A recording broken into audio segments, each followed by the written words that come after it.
جنید بغدادی رضی اللہ تعالیٰ عنہ کے زمانے میں ایک خاتون وہ دھاگا روئی سے دھاگا بناتی تھی، روئی سے دھاگا بناتی تھی اور وہ دھاگا بنانے کے بعد بیچ آتی تھی، کتنے؟ آدھے درہم میں بکتا تھا اس کا، آدھا درہم۔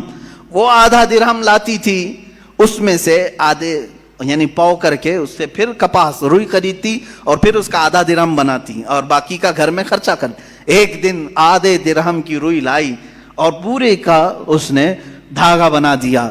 دھاگا کچا ہوتا، سوکھنے کے لیے رکھی صحن میں، اندر کھانے کے بنانے کے انتظامات کر رہی تھی، ایک کوا آیا اور دھاگا اٹھا کے لے گیا۔ بیوہ عورت، اس کے سوا کچھ بھی نہیں تھا، آج کچھ بھی نہیں تھا اس کے پاس، بھوکی رہ گئی۔ اب نہ خریدنے کے لیے دھاگا خریدنے کے، روئی خریدنے کے بھی پیسے نہیں، کھانا بنانے کے بھی پیسے نہیں، آلریڈی بیوہ ہے اور غریب ہے۔ کہنے لگی کیا اتنی غربت کے بعد بھی اللہ تعالیٰ ایسے اس کی بچی پونجی بھی اٹھا لیتا ہے؟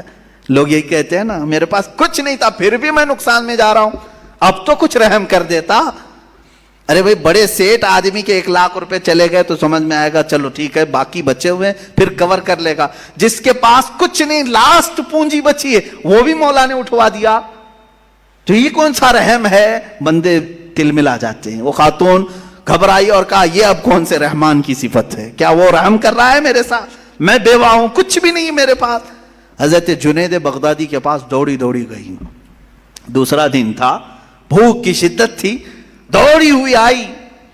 حضرت جنید بغدادی اس وقت بیٹھے تھے، ان کے دربار میں کچھ لوگ آئے ہوئے تھے باہر کے، ملنے کی غرض سے دور سے آئے ہوئے تھے۔ آپ کو یہ چیختی ہوئی آئی تو اس کو سائڈ میں کھڑا کیا، رک جاؤ میں پہلے ان کی باتیں سن لوں، پہلے ان کی باتیں سن لوں۔ ان لوگوں نے آ کر کے کہا کہ حضور ہم کچھ نذرانہ لے کر کے آئے ہیں، کچھ نذرانہ لے کر کے آئے ہیں، یہ قبول فرما لیں۔ کیا تھا نذرانہ؟ 10,000 سونے کے سکے، اشرفیاں تھیں۔ کہا کہ حضور آپ اپنے حساب میں اس کو تقسیم کر لیں۔ حضرت جنید بغدادی رضی اللہ تعالیٰ عنہ نے وہ 10,000 اشرفیاں لیے اور پورے کے پورے اس عورت کو دے دیا۔ وہ عورت ابھی کچھ کہنے والی تھی، اس کے کہنے سے پہلے آپ نے دے دیا۔ کہا اس کو پکڑو۔ اب پھر وہ آئی ہوئی جماعت تھی، اس سے پوچھا کیا معاملہ ہے، کیوں اتنی بڑی رقم تم ہدیے میں لائے؟ سنو میرے عزیزوں، فعل الحکیم لا یخلو عن الحکمہ۔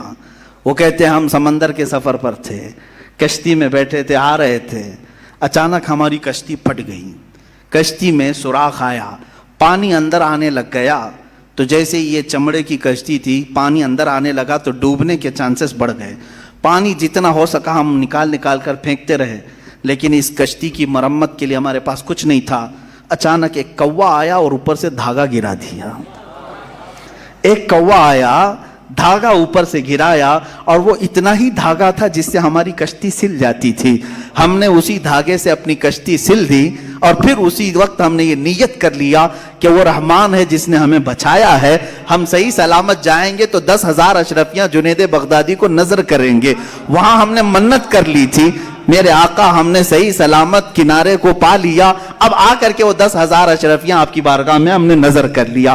حضرت جنید بغدادی دلوں کے حالات سے باخبر تھے، اس خاتون کی طرف دیکھا اور پوچھا کیا تمہارے رب نے صحیح رحم کیا یا نہیں؟ تمہارے آدھے درہم کو کوے سے اٹھوا کر بدلے میں 10,000 اشرفیاں دیتا ہے، اسی کا نام رحمان ہے، وہ رحمان ہے۔ بندہ گھبراتا ہے، کہتا ہے ایسے کیسے ہوگا، میرے پاس کچھ بھی نہیں تھا پھر بھی اٹھا لیا۔ انتظار تو کرتا، شکر تو کرتا، یقیناً وہ مولا تجھے اس سے بہتر چیز لوٹاتا۔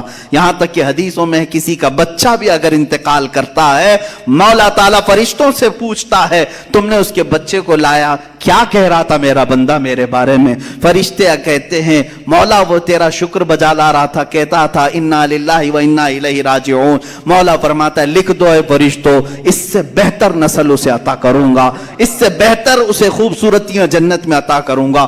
وہ جب بہتر کرنے والا ہوتا ہے تب تمہیں آزمائش کے دور سے گزارتا ہے، یہ رحمان ہے، یہ اس کی صفت ہے۔